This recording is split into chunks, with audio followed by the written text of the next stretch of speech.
స్వాగతం, సుస్వాగతం.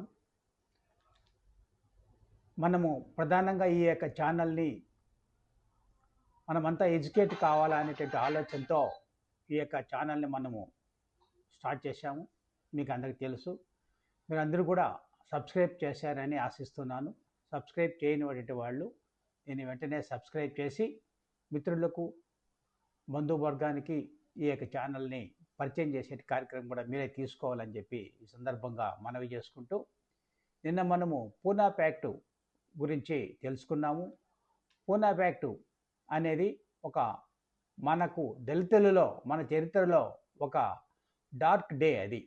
ఎందుకంటే ఎంతో కష్టపడి బాబాసాహెబ్ అంబేద్కర్ మరి రౌండ్ టేబుల్ సమావేశంలో, మొదటి రౌండ్ టేబుల్ సమావేశము, అదేవిధంగా రెండవ రౌండ్ టేబుల్ సమావేశంలో మరి బ్రిటిష్ పాలకుల్ని మరి మెప్పించి ఈ భారతదేశంలో ఈ వివక్షత గురించి వారికి క్షుణ్ణంగా తెలియజేసి 150 సంవత్సరాలుగా వాళ్ళు పరిపాలిస్తూ ఉంటే వాళ్ళు వచ్చినప్పుడు మన పరిస్థితి ఏ విధంగా సొసైటీలో ఉండిందో, మన ఊరికి దూరంగా, బడికి దూరంగా, గుడికి దూరంగా, మరి తాగడానికి నీళ్లు కూడా దూరంగా, మరి పబ్లిక్లో మనము సంచరించేటువంటి పరిస్థితి కూడా లేనటువంటి పరిస్థితుల్ని ఆ రోజు వాళ్ళకు ఉన్నాయి.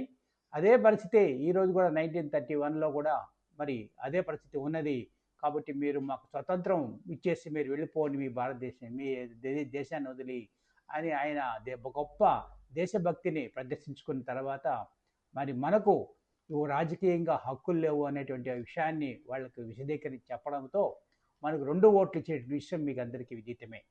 ఆ 2 ఓట్లలో మొదటి ఓటు మన వాళ్ళని మనం ఎన్నుకునేటువంటి విధంగా రాజకీయ సమాన హక్కులు, రెండవ ఓటు జనరల్ పబ్లిక్ కూడా మనం ఓటు వేసి వాళ్ళని కూడా గెలిపించేటువంటి క్రమంలో మనకు 2 ఓట్లు తీసుకొచ్చింది. కానీ గాంధీ ఏమంటాడంటే ఈ యొక్క ప్రత్యేక ఓటు మరి ఇవ్వడం వల్ల వాళ్ళు హిందూ మతం నుంచి విడిపోతారు, ఈ జనరల్ క్యాండిడేట్స్తో వాళ్ళు కలవరు అని చెప్పేసి ఒక తప్పుడు సమాచారాన్ని ఆయన ప్రజలకు తెలియజేస్తాడు.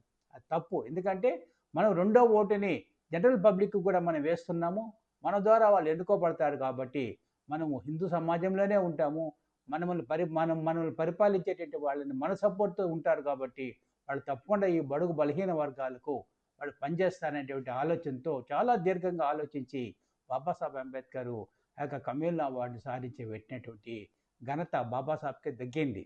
ఆ రోజు కాంగ్రెస్ నాయకులు, అదేవిధంగా గాంధీ కొడుకు వీళ్ళందరూ కూడా బాబాసాహెబ్ అంబేద్కర్ని పలు విధాల ఆయన ఒప్పించడానికి ప్రయత్నం చేసి చివరికి మీ యొక్క కమ్యూనిటీ మొత్తాన్ని మేము ధ్వంసం చేసేస్తారు, మా వాళ్ళు గాంధీకి కనుక ఏమన్నా అయిందంటే కనుక ఈ యొక్క దళిత వాడల్లో దాడులు చేసి మీ ఇల్లు తగలబెట్టేస్తారు అనేటువంటి ఒక భయాన్ని ఆయనకి కలగజేసి మరి ఎట్టయితే ఆయనకు ఒప్పించి మనకు ప్రత్యేక నియోజకవర్గాలు 71 నియోజకవర్గాలు మరి బ్రిటిష్ ప్రభుత్వం ఇస్తే ఆ యొక్క దానికి బదులుగా 147 కామన్ నియోజకవర్గాలు, రిజర్వ్ నియోజకవర్గాలు ఇస్తామని చెప్పేసి బాబాసాహెబ్ అంబేద్కర్ని ఒప్పించి వాళ్ళు ఆ యొక్క బ్లాక్ డేగా మన యొక్క చరిత్రలో నిలిచిపోయే విధంగా వాళ్ళు ఆ రోజు పూనా ప్యాక్ట్ సంతకం పెట్టించడం జరిగింది.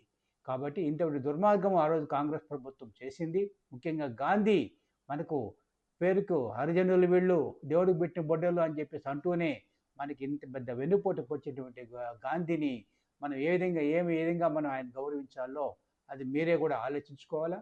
ఆలోచించి మీరు హెజిటేట్ అయ్యి ఆర్గనైజ్ కావాలని చెప్పి నేను ఈ సందర్భంగా అందరికీ కూడా విన్నవిస్తూ, జై భీమ్.